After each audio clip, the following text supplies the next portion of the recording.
Out. The morning they escorted Raymond Holt out of the Meridian Solutions building, he was carrying a banker's box with a broken handle. Out. Nobody helped him with the door.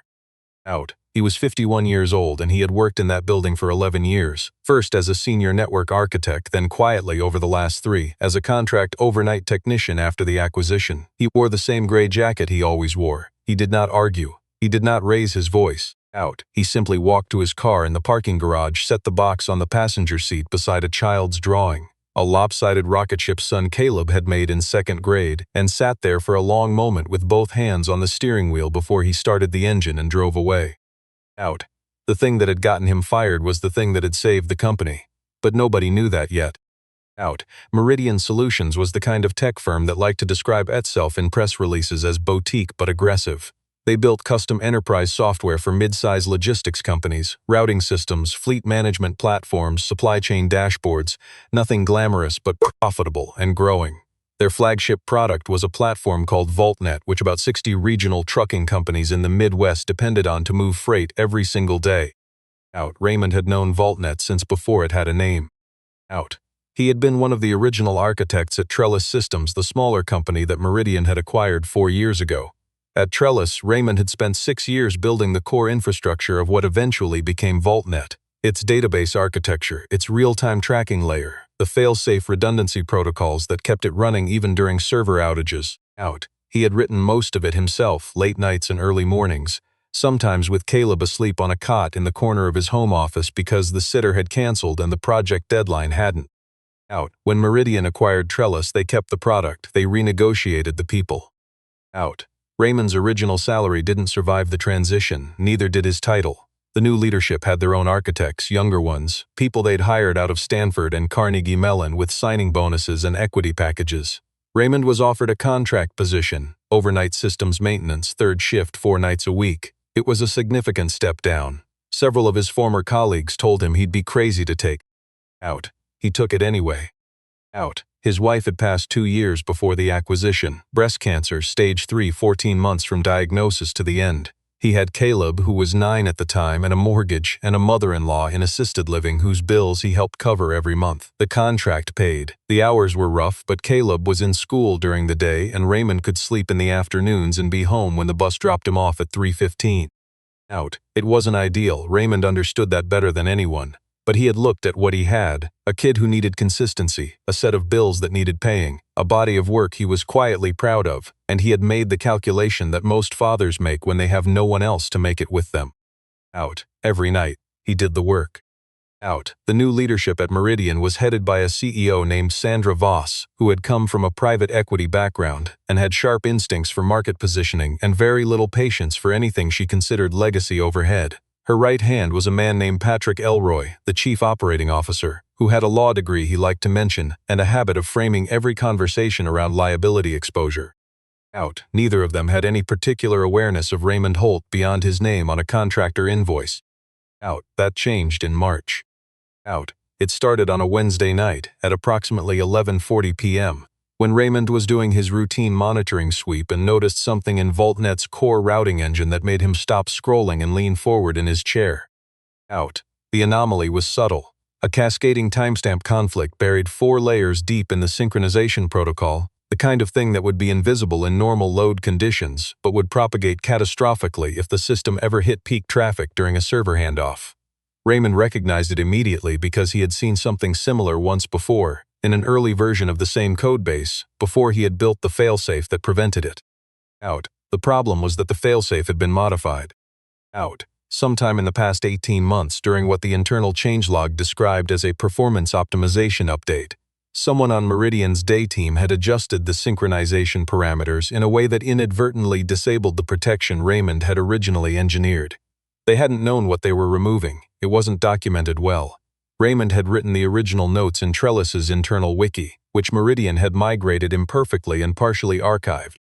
Out. The system had been running fine since then, barely. But spring was coming. Spring meant construction season, which meant elevated freight traffic across every one of Meridian's 60 client accounts.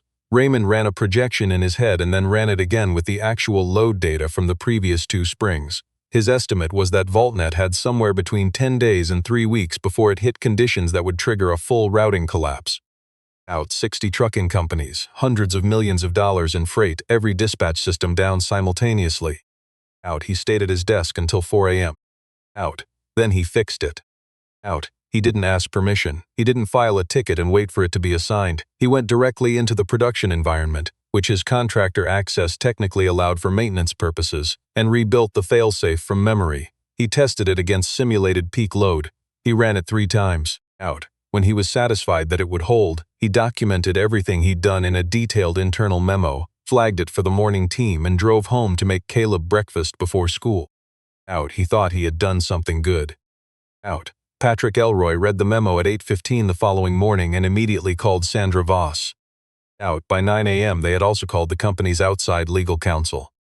Out. The problem, as Elroy framed it, was not the fix. The problem was the access. Raymond was an overnight maintenance contractor. His scope of work, as written in his contract, covered monitoring, routine patching within pre-approved parameters, and escalation of issues to the senior engineering team. It did not cover independent modification of the production codebase, certainly not of a core system component, certainly not without prior approval.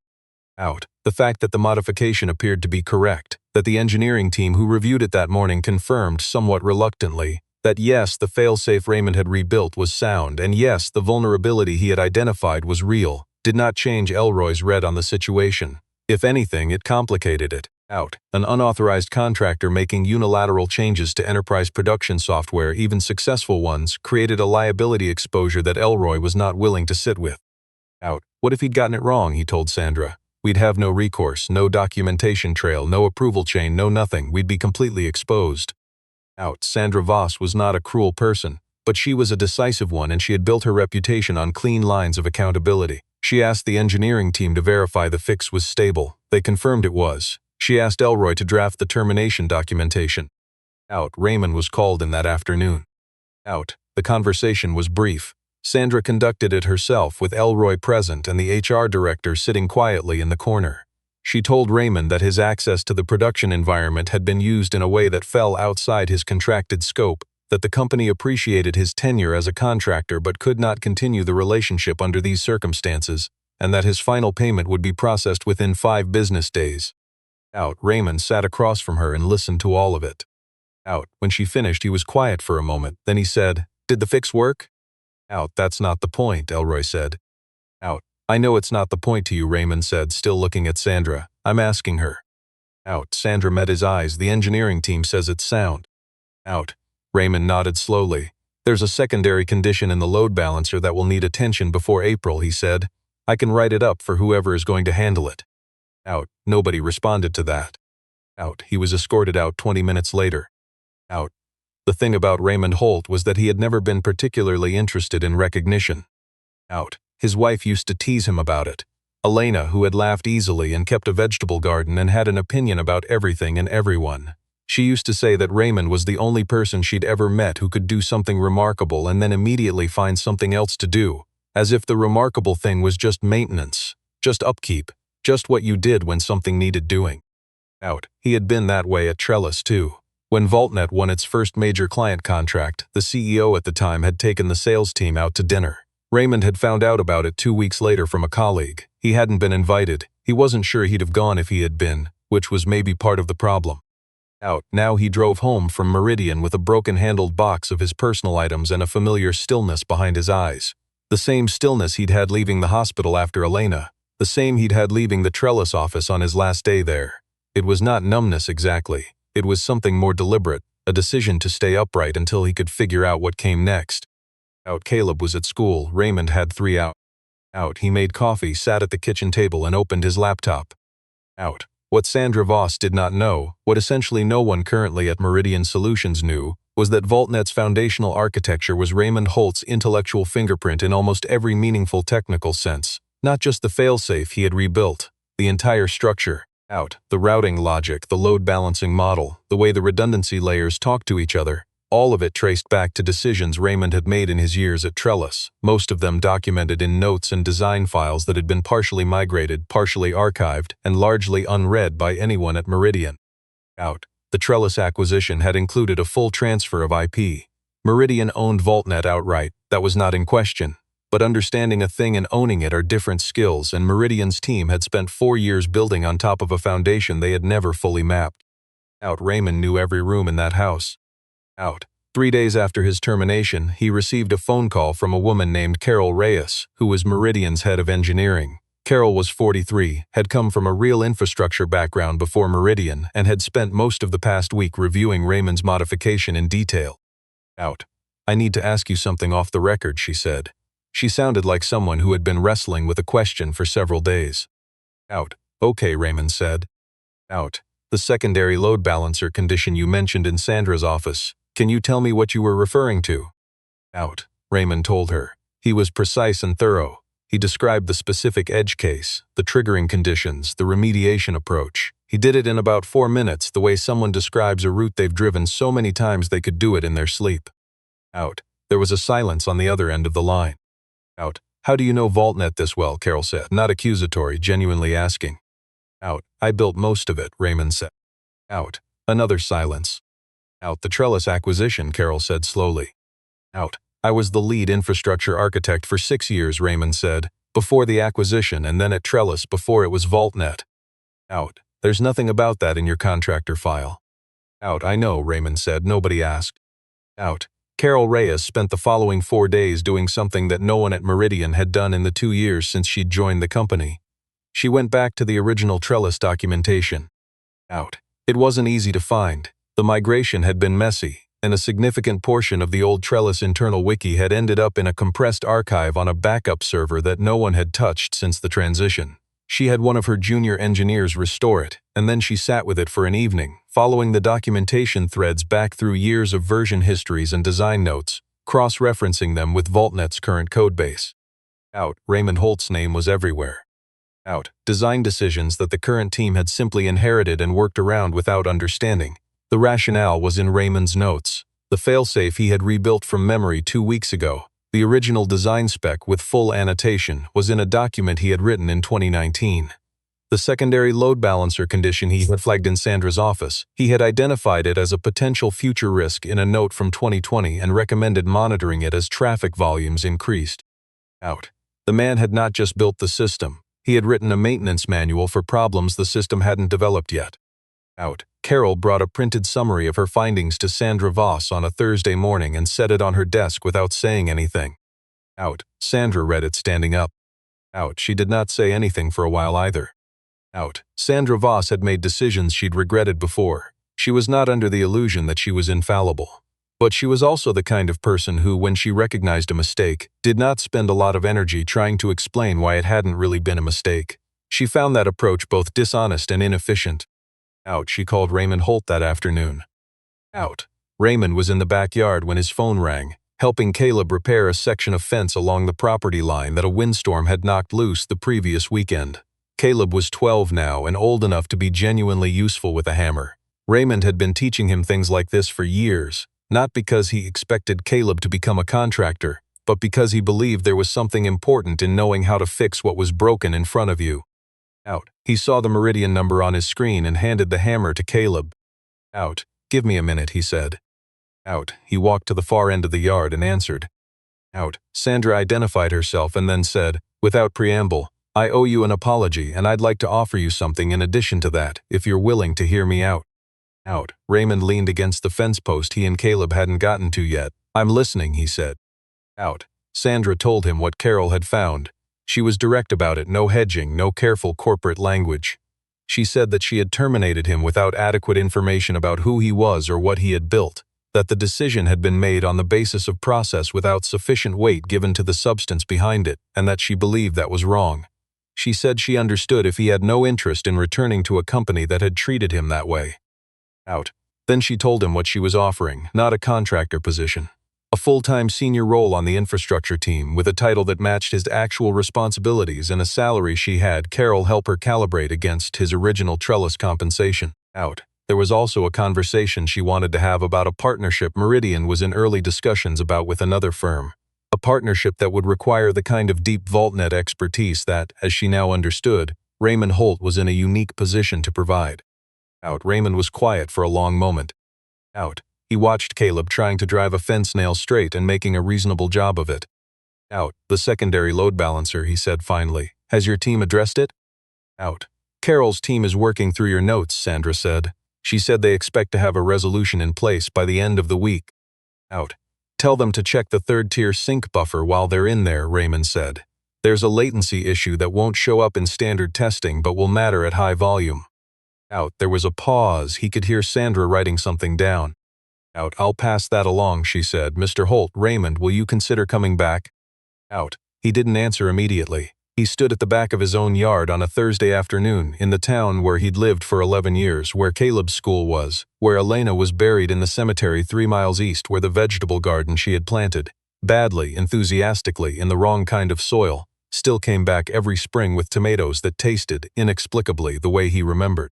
Out. He thought about what it had cost him to stay, what it had cost him to keep showing up night after night, to maintain a thing he had built and that no one knew he had built, because it needed maintaining, and he was the one who understood it well enough to do it right.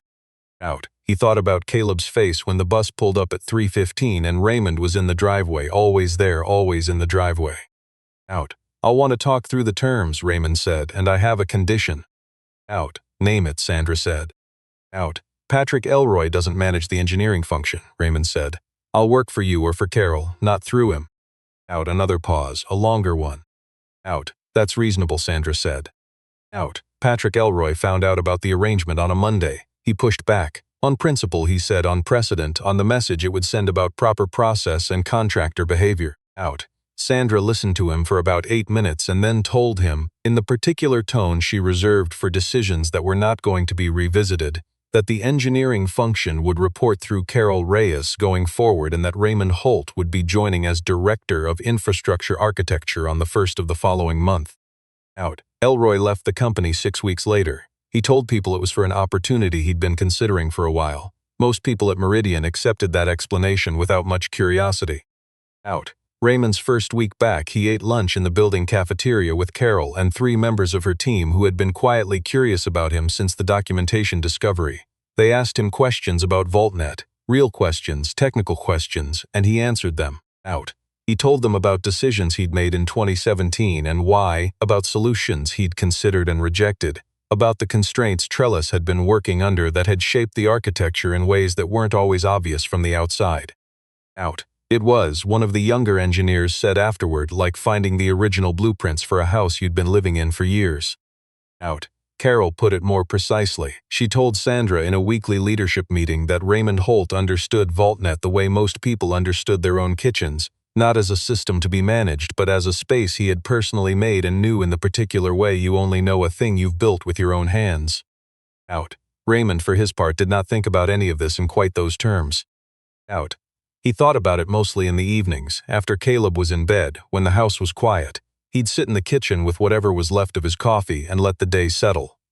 Some nights he thought about Elena, and what she would have said about all of it. She would have had an opinion, sharp and kind the way her opinions always were, something that cut through to the part he was avoiding thinking about. Out. He thought she probably would have told him he deserved better a long time ago, and that she was glad someone finally figured it out, and that he should stop being so gracious about it and just let himself feel relieved. Out. He worked on that. Out. He wasn't there yet. But on Friday afternoons, when he walked out of the Meridian building in daylight, actually in daylight for the first time in 3 years, and crossed the parking garage to his car, he noticed something different in the quality of the air, or maybe in the way he moved through it, something that hadn't been there for a while. Out. Caleb noticed, kids always do. Out. You seem different, his son told him one evening over dinner, with the uncomplicated directness of a 12-year-old who had not yet learned to soften observations. Out. Raymond looked at him across the table, this boy who had slept on a cot in his office, who had ridden in the passenger seat next to a broken-handled box, who had tried to drive fence nails straight on a Thursday afternoon while his father stood at the far end of the yard making a decision. Out. Better or worse, Raymond said. Out. Caleb considered this seriously, the way he considered most things. Out. Better, he's definitely better. Out. Raymond nodded. He thought about Elena. He thought about 35 feet of restored fence line along the property edge, solid now, straight as it had ever been. Out. Yeah, he said, me too. Out. I keep thinking about that banker's box with the broken handle. Out. Raymond didn't ask anyone to fix it. He didn't complain about it. He just carried it to his car, set it down next to a kid's drawing of a rocket ship and sat there for a moment before he drove home. That image stays with me, not because it's dramatic, but because it's so ordinary. So many people who get treated badly go quietly. They carry their things out with broken handles and don't make a scene, and the world moves on like nothing happened. Out. What strikes me about Raymond's story is that his integrity never depended on whether anyone was watching. He showed up to those overnight shifts for 3 years. He maintained a system he had built under a job title that didn't reflect what he actually knew, for a salary that didn't reflect what he was actually worth. And when he found a flaw that could have taken down 60 companies, he fixed it. Not to be recognized, not to prove a point. Out. Because it needed fixing and he understood it well enough to do it right. Out. That's what I'd call doing right by something even when no one's keeping score. It's easy to care about your work when people are watching, when your name is on the door and the credit flows in the right direction. It's a different thing entirely to care when you're invisible. Raymond was invisible for 3 years, and he cared anyway. That's not a small thing. That's actually the whole thing. Out. And then there's what he knew, the depth of it. He didn't just remember the system in broad strokes. He had written a maintenance manual for problems that hadn't happened yet. He could walk into a room, look at a cascade of data, and see a failure that was still 10 days out. That kind of knowledge doesn't come from talent alone. It comes from years of paying close attention, from choosing to understand something completely rather than well enough. Out. I think about that sometimes when I'm tempted to skim the surface of something. Raymond Holt spent 6 years learning one thing all the way down to the foundation, and that knowledge was still there a decade later, still precise, still useful, still capable of saving the whole structure. Out. The hardest part of his story for me is the in-between. After Elena died, after the acquisition, after the title disappeared and the salary dropped and the night shift started, he had every reason to stop caring. He had every reason to do the minimum, collect the paycheck, and let whatever broke stay broken. Most people would have. I'm not sure I wouldn't have. Out. But he didn't. He kept Caleb in the driveway at 3:15. He kept the fence line straight. He kept showing up night after night to a job that didn't see him because he had decided somewhere quiet inside himself that how you do a thing is who you are. Not who you are when it's going well, who you are when nobody's looking and the box has a broken handle and you carry it anyway. Out. That's the part I want to hold on to. The part where the ground fell out and he stayed upright, not because it was easy. Because Caleb was watching even when Raymond thought he wasn't.